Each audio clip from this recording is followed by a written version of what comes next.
Depuis des millénaires, les Cambodgiens cultivent le lotus, considéré comme une plante sacrée. Ils utilisent la fleur, le pistil et les graines, mais ils laissent la tige se décomposer dans l'eau. Pour eux, elle n'est d'aucune utilité. Awen de Laval, ingénieur français en télécommunications, a perçu, lui, tout le potentiel de cette tige. Il a décidé de reprendre à son compte une technique ancestrale pour transformer ces tiges en tissu. Voici le parcours de cet ingénieur utopiste. Le lotus est très ancré dans la vie des Cambodgiens. Selon un dicton local populaire, un étang sans lotus, c'est comme une maison sans femme. Il est utilisé pour les rituels dans les pagodes, pour faire des médicaments, des cosmétiques ou pour se nourrir. Mais ces tiges, elles, n'étaient jusque-là pas exploitées. Awen de Laval vit au Cambodge depuis 15 ans. Il a décidé de récupérer et de valoriser ces tiges qui repousseront en quelques semaines pour redonner des fruits.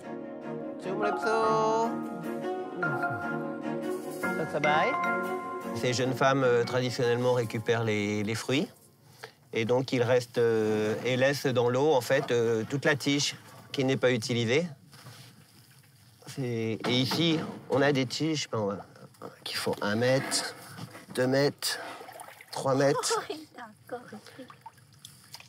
De 3 mètres à 5 mètres de long. Donc tout ça, c'est des tiges qui laissent dans l'eau. C'est du grand gâchis. À l'intérieur de la tige se trouve un trésor caché. Une trentaine de fibres extrêmement fines, douces et soyeuses. La technique de tissage de ces fibres est connue depuis des millénaires en Birmanie. Awen de Laval l'a remise au goût du jour et grâce à 5 ans de recherche, il a amélioré la qualité du fil. L'innovation d'Awen est également sociale. Son objectif est de donner du travail à des centaines de paysannes pauvres pour les émanciper du joug conjugal dans une région où la violence domestique est monnaie courante. Au début du projet, pourtant, trouver les premières fileuses pour extraire les fils n'a pas été évident. Le lotus, ils connaissent bien, mais ils savent bien qu'on n'en fait pas de la soie et on n'en fait pas du fil. Donc au début, ça a été très compliqué de trouver les premières fileuses qui ont accepté de travailler avec nous parce qu'ils y croyaient pas du tout. Voici la toute première fileuse à avoir relevé le défi au Cambodge. Au début, elle était qu'à moitié motivée, mais elle a joué le jeu. Et aujourd'hui, elle arrive à un bon rythme déjà. Elle a trouvé la technique pour arriver à filer 5 tiges de lotus en même temps.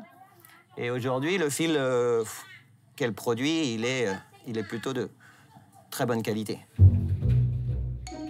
Défi suivant, pouvoir teindre cette fibre avec des colorants naturels à base de plantes, sans aucun ajout de métaux lourds, pour conserver le caractère écologique de ce produit. On utilise beaucoup de types de bois différents qui viennent de la forêt. Donc du bois, par exemple, ce type de bois qui va offrir la couleur jaune. Et ce type de bois qui va offrir une couleur chocolat. On utilise aussi pas mal de fruits, comme ce fruit-là, qui est bien apprécié des Cambodgiens.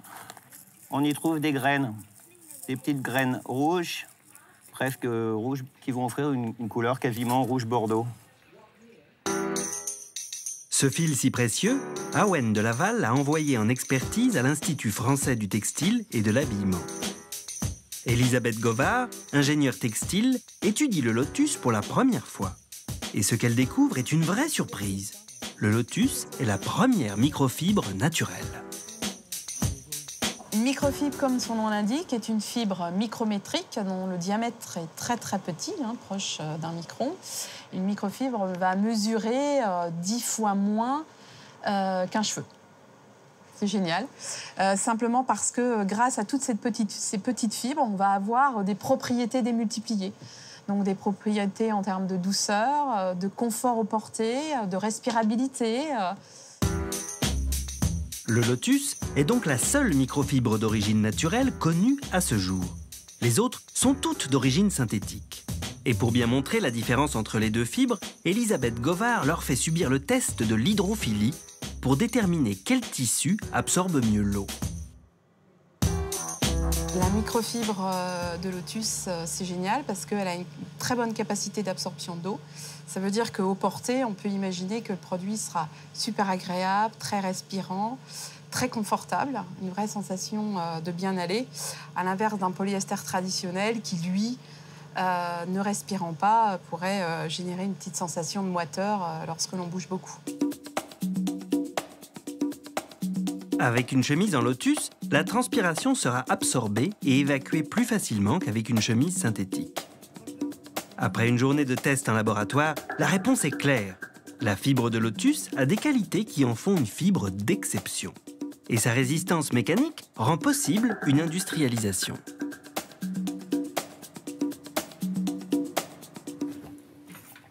C'est ce qu'espère Awen de Laval au Cambodge. Ça va, Chana? Les résultats des tests l'encouragent à améliorer toujours davantage la qualité de la fibre du lotus. Mais un long chemin a déjà été parcouru en 7 ans. Shana Hang, tisseuse professionnelle de mère en fille, a été la première à travailler avec Awen de Laval. Une tâche difficile vu l'extrême finesse des fils. Quand j'ai dit à mes parents que j'allais tisser du lotus, ils m'ont dit « c'est absolument impossible ». C'est ce que je pensais aussi. Au début, j'étais très en colère contre mon patron qui me demandait sans cesse de recommencer. Je ne savais pas comment tisser ce genre de choses, je n'y arrivais pas. Ça a été un énorme boulot, et puis un boulot avec des gens qui ne connaissaient rien à la base, puisque c'est tout nouveau. Donc c'était un petit peu évitant au début, et il a fallu pousser un petit peu tout le monde. Et puis jour après jour, la satisfaction a commencé à arriver. Ouais. La rareté de cette fibre en fait un produit onéreux. Il faut en effet compter entre 3 000 et 5 000 $ pour une veste en lotus vendue dans les plus grands magasins de luxe du monde. Notre objectif, c'est de continuer à baisser les coûts pour que ce soit plus compétitif par rapport à d'autres fibres naturelles de qualité. La soie est encore 4 fois moins chère. Notre objectif, c'est d'arriver à un prix presque compétitif avec le prix de la soie. Si on arrive à cet objectif, je suis quasiment certain que ça se vendra comme des petits pains, si on y arrive.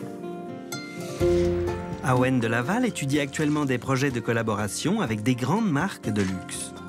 Il rêve de pouvoir ainsi créer de nombreux autres ateliers de tissage au Cambodge pour pouvoir continuer à aider les habitants de ce pays qu'il aime tant.